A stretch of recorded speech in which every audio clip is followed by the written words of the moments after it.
So you're not taking care of the issue, you're putting a Band-Aid on it.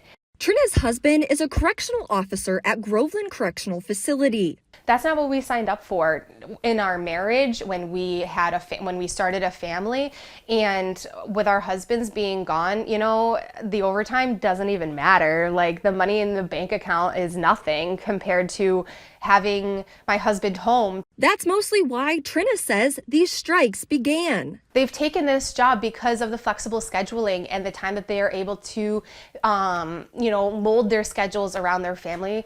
And at this point, they can't do that at all. Approximately 30 correctional facilities have protests outside their locations or have officers refusing to enter the prisons for their shifts, according to the officers' union, which has not authorized the protests. This honestly has nothing to do with incarcerated individuals in jail. This is between the corrections officers and the governor and the commissioner not holding to their word and not keeping the officers safe. A list of demands prepared on behalf of the COs were presented to the Department of Corrections. And in this contract that was just signed within the past year, there were clauses that allowed officers to work voluntary 24-hour shifts.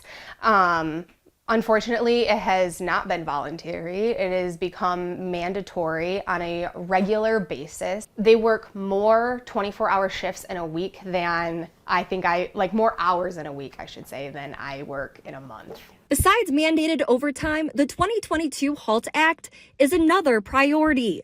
The law limits the use of solitary confinement and prohibits it from anyone who is pregnant, has a disability, is younger than 21, or older than 55. It's not doing any of the victims justice, whether it be staff or on inmate. When an inmate has an assault on another inmate, there's no consequence there. That's on the governor and the commissioner to keep all of the people safe, specifically the wards of the state, which are the inmates.